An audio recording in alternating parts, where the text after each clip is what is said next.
नमस्कार दोस्तों, हमारे YouTube चैनल फन स्टडी में आपका स्वागत है। पिछली क्लास में हम स्वर पढ़ चुके थे। अब स्वर के उच्चारण स्थान को बहुत अच्छे से हमें सीखना है। अब हेडिंग है मेरा स्वरों के उच्चारण। अब उच्चारण स्थान की दृष्टि से स्वर को 3 वर्गों में विभाजित किया जा सकता है, जो निम्न है।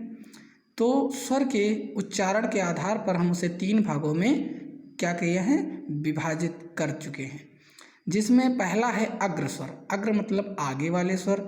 जिन स्वरों के उच्चारण में जिह्वा मतलब जीभ का अग्रभाग ऊपर उठता है उसे अग्र स्वर कहते हैं। जैसे ई ऐ। अब इनका उच्चारण करके देखिए, आपकी जो जीभ का अगला हिस्सा होगा वो ऊपर की ओर उठेगा।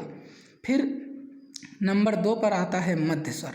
मध्य स्वर कौन से हैं? जिन स्वरों के उच्चारण में जिह्वा समान अवस्था में रहती है उन्हें मध्य स्वर कहते हैं। जैसे आ को बोलने पर जीभ अपनी पूर्वावस्था अर्थात समान अवस्था में रहती है, उन्हें हम मध्य स्वर कहते हैं। नंबर 3 पार्श्व स्वर। पार्श्व स्वर मतलब पिछले वाले स्वर। जिन स्वरों के उच्चारण में जिह्वा का पश्च भाग ऊपर उठता है वो पश्च स्वर कहलाते हैं। जैसे आ ओ आओ, ये चारों क्या हैं? पश्च स्वर हैं। इसके अतिरिक्त अनुस्वार और अनुनासिक आ ध्वनियाँ हैं। ये ना तो स्वर हैं और ना ही व्यंजन है। मतलब अंग को ले लिया जाए, आहा को ले लिया जाए और चंद्रबिंदु वाले जो वर्ण हैं उनको ले लिया जाए तो ये ना तो क्या हैं, स्वर की श्रेणी में आते हैं और ना तो व्यंजन की श्रेणी में आते हैं। इनको अयोगवाह कहा जाता है। अब अयोगवाह किसने कहा? ये बहुत बार परीक्षाओं में पूछा जा चुका है। लगभग 50% परीक्षाओं में ये क्वेश्चन जरूर आता है कि आचार्य किशोरीदास वाजपेयी ने किन वर्णों को अयोगवाह कहा है। तो कौन से वर्ण हैं वो? अंग और आहा। तो कहा जाता है ये बिना योग किए ही अर्थ वहन करते हैं। मतलब इनका कोई योग नहीं है, ना ये स्वर है और ना ये व्यंजन है, इसीलिए इनको अयोगवाह कहा गया है।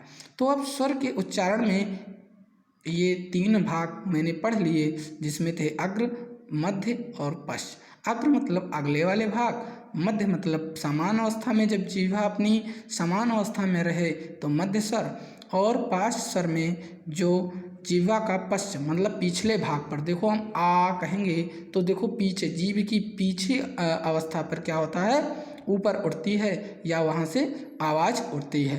तो आ ऊ औ आओ, ये चारों क्या हो गए? हमारे पश्च स्वर हो गए। और अग्र स्वर में अगली मतलब जैसे ई, देखो आगे जीभ की ई ए कहेंगे तो अगला भाग क्या होता है? ऊपर उठता है। और इनको अंग और आहा को न स्वर की श्रेणी में रखा गया है और ना व्यंजन की श्रेणी में। तो अब स्वरों का उच्चारण आपका कॉन्सेप्ट लगभग क्लियर हो गया है। इसको आप अच्छे से पढ़ लीजिएगा, रिवाइज कर लीजिएगा। और अगर हमारी वीडियो आपको अच्छी लगी हो तो इसको सब्सक्राइब करिए, लाइक करिए और अपने मित्रों को शेयर भी करिए। ग्रामर समाप्त होने के बाद हम लगभग कुछ साहित्यिक चीज़ें भी आप लोगों को अपलोड करेंगे। धीरे धीरे वीडियो चलने दो, फिर हम आप लोगों को साहित्यिक बड़े अच्छे ट्रिक्स से सारी रचनाओं को एक एक करके हम आपको कंठस्थ करवा देंगे। ये मैं गारंटी लेता हूँ। आपको कहीं हिंदी में दिक्कत नहीं होने वाली है, भविष्य में कोई दिक्कत नहीं होगी। धन्यवाद।